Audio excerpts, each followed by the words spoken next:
बिस्मिल्लाहिर्रहमानिर्रहीम जी, अस्सलाम वालेकुम। उम्मीद है आप बिल्कुल ठीक ठाक होंगे। आज मलेशिया के हवाले से 3-4 किस्म के अपडेट्स हैं और बहुत सारे सवाल जो हैं वो रीहायरिंग के ऊपर आए हुए थे और बहुत सारे सवाल जो हैं वो कॉलिंग वीज़ा के हवाले से पूछे जा रहे हैं।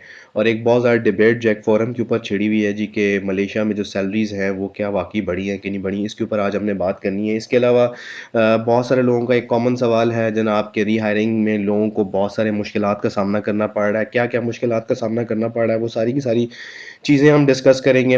इसके अलावा जनाब कॉलिंग वीज़ा की जो इसके अलावा लेटेस्ट अपडेट्स हैं वो तमाम की तमाम जो हैं वो हम शेयर करेंगे जनाब कि 2023 में जो वीज़ा है वो क्यों ग्रांट नहीं हो रहा, बहुत सारे लोगों को उसकी क्या रीज़न्स है, क्या डॉक्यूमेंटेशन की मिसिंग है या क्या काउंटर सेटिंग का मसला है, या क्या मसला है।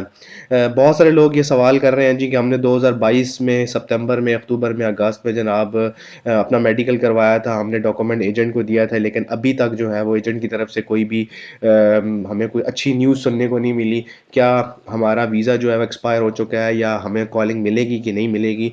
देखिए, अगर तो जो अभी तक आपको अगर अभी तक एजेंट ने आपको कुछ बताया नहीं है और आप 3-4 महीने ऑलरेडी गुज़ार चुके हैं, तो फिर इसका मतलब ये है कि उस एजेंट के पास वीज़ा है ही कोई नहीं, वो आपके साथ झूठ बोल रहा है। आपसे हो सकता है उसने कुछ एडवांस भी पेमेंट कर दी। अगर आपने कुछ एडवांस पेमेंट की है, तो फिर कोशिश करें अपनी एडवांस पेमेंट वापस ले लें और एक ऐसे बंदे के साथ आप अपना कॉन्टैक्ट करें जिस बंदे को आपने ऑलरेडी आज़माया हुआ है। ये हम बारहा अपनी वीडियोज़ में कहते हैं कि आप कॉलिंग वीज़ा उस बंदे से लें जिस बंदे के साथ आपकी जान-पहचान है। इसके अलावा जो है वो बहुत सारे लोगों को ये भी गिला है जनाब कि हमें जो है अभी तक वीज़ा जो है वो इशू नहीं हुआ और हमने तमाम चीज़ें कंप्लीट कर ली हैं। मलेशिया ने अपने प्रोसेस को बहुत ज़्यादा स्मूथ कर दिया है, जो कि जब हम लोग आए थे तब प्रोसेस बहुत लेंथी था, अब प्रोसेस बहुत स्मूथ हो गया है। नई गवर्नमेंट ने बहुत सारी ऐसी पेचीदगियों को ख़त्म कर दिया है जिसकी ज़रूरत नहीं थी और उस प्रोसेस को बहुत स्मूथ कर दिया है ताकि मलेशिया लोग आसानी के साथ आ सकें, चाहे वर्क वीज़ा के ऊपर आते हैं, चाहे विजिट वीज़ा के ऊपर आते हैं। तो अगर आपका अभी तक 3-4 महीने गुजरने के बावजूद अगर आपका प्रोसेस नहीं हुआ, क्योंकि जब तक आप जो है वो आपका डॉक्टरी वगैरह नहीं होगी, आपका प्रोसेस ऑनलाइन नहीं होगा, और ऑनलाइन नहीं होगा तो आपको वीज़ा कभी भी कॉलिंग नहीं मिलेगा, क्योंकि पाकिस्तान का इतना ज़्यादा प्रोसेस नहीं है। मेन प्रोसेस तो मलेशिया का है और सारा प्रोसेस जो है वो आपके एजेंट ने करना है, क्योंकि अगर एजेंट के पास अगर वीज़ा हो तो अभी तक आपको वीज़ा मिल जाएगा। इसका मतलब ये है कि एजेंट आपके साथ धोखा कर रहा है, एजेंट आपके साथ झूठ बोल रहा है। अगर आपने अभी तक आपको वही वीज़ा नहीं मिला तो इस बात को, अगर 3-4 महीने गुजर चुके हैं, आप अपने एजेंट से रब्ता करें, एजेंट को आप कंप्लीट डिटेल बताएं अपनी। अगर आपको उसकी बात के ऊपर कोई ट्रस्ट आता है तो फिर कंटिन्यू करें, वरना आप उससे अपने पैसे वापस ले लें। और अगर आपको कोई एजेंट इस तरह की बातें कह भी रहा है तो आप उसकी बातों में मत आएं, ताकि आपको फ्यूचर में किसी भी किस्म का मसला ना करना पड़े। इसके अलावा जो है वो बहुत सारे लोग जो हैं वो ये सवाल भी कर रहे हैं जनाब कि बहुत सारे ऑलरेडी हमने भी बहुत सारे व्लॉग्स बनाए जी इस साल। मलेशियन गवर्नमेंट जो है वो जो 1500 रिंगिट है उसको तब्दील करने जा रही है, 1800 रिंगिट कर रही है, लेकिन अभी तक हमारी जो इतलात है अभी तक ये 1500 रिंगिट ही है। ये जो है बिल्कुल भी 1800 के ऊपर गया नहीं है। 1800 के ऊपर जैसी हायरिंग किसी की होगी हमारे तक रिपोर्ट पहुंचेंगी, हम आपके साथ ज़रूर शेयर करेंगे। और जो तीसरा अहम सवाल है वो है रीहायरिंग का जो प्रोसेस है। वो ऑलरेडी गवर्नमेंट ने एक अच्छा इनिशिएटिव दिया था रीहायरिंग के प्रोसेस को लेके, और रीहायरिंग के प्रोसेस को कैसे तेज़ किया जाए या किस तरह जो है रीहायरिंग के प्रोसेस में बहुत सारे लोगों के साथ फ्रॉड्स भी हो रहे हैं। तो आपको फ्रॉड से बचने के लिए आपको सिर्फ क्या करना पड़ेगा कि आपको एक ऐसी कंपनी ढूंढनी पड़ेगी जिस कंपनी में आपकी जान पहचान है, क्योंकि कंपनी के मालिक जो होते हैं वो सम टाइम बहुत अच्छा आपके साथ बिहेव करते हैं, और कंपनी जो है वो ऑलरेडी आपको कोई जान पहचान वाला दोस्त वगैरह, या आप खुद उसमें काम कर रहे हैं, तो आप उसके मालिक से रिक्वेस्ट करें तो आपका जो फिंगरिंग का प्रोसेस है वो बड़ा सेफर होके हो जाएगा।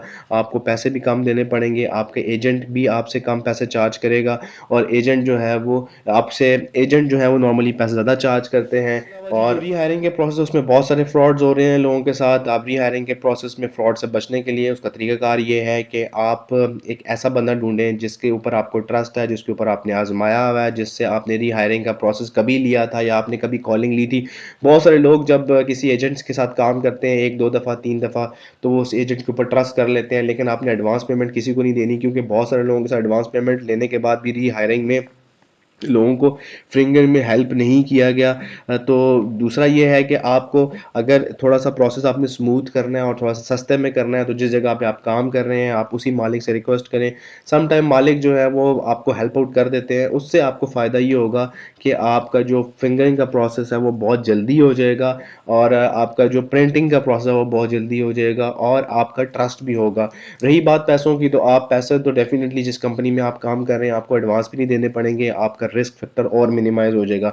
तो अगर आपने रीहायरिंग के प्रोसेस में जाना है या रीहायरिंग के प्रोसेस के बारे में सोच रहे हैं, तो इसका जो हल है वो यही है। इससे आपके पैसे भी बचेंगे, टाइम भी बचेगा, और आपको फ्रॉड होने के चांसेस भी कम हो जाएँगे। मलेशिया में इस टाइम के ऊपर सिचुएशन जो है वो बहुत ज़्यादा तब्दील हो रही है, दिन ब दिन नई अपडेट्स आ रही हैं, और बहुत सारे कॉलिंग वीज़ा के ऊपर और विज़िट वीज़ा के ऊपर लेटेस्ट से लेटेस्ट अपडेट्स आ रही हैं, और कोशिश की जा रही है कि लोगों को जो है वो जल्द से जल्द फैसिलिटेट किया जाए, और कॉलिंग इस दफ़ा मिलेगी, लेकिन कामों में मसला होने के चांसेस है। जो बहरा हम कहते हैं कि भाई जितनी जल्दी हो सके मलेशिया की कॉलिंग वीज़ा पकड़ो और मलेशिया पहुंचो, और क्योंकि उसकी बहुत सारी रीज़न ये है कि अब रेट्स भी बढ़ेंगे उसमें। अब आपको कल जो मिनी बजट आया उसमें सबसे बड़ा जो मसला है आपका टिकट के ऊपर भी, जो टिकट के रेट भी इंक्रीज़ हो रहे हैं दिन ब दिन। तो अगर आपका कॉलिंग वीज़ा अभी तक आया नहीं, अपने एजेंट से रब्ता करें, कॉलिंग वीज़ा पकड़ें, और as soon as possible Malaysia आने की तैयारी करें, क्योंकि आने वाले दिनों में ये रेट बढ़ेगा। उसकी मेन वजह ये है कि जो एयरलाइन टिकट्स हैं उनमें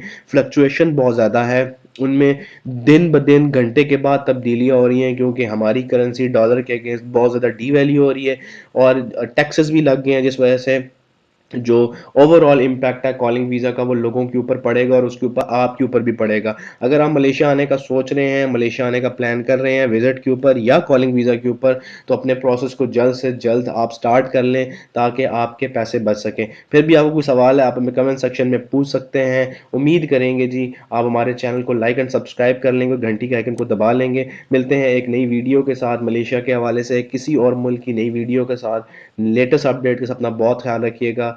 अल्लाह हाफ़िज़।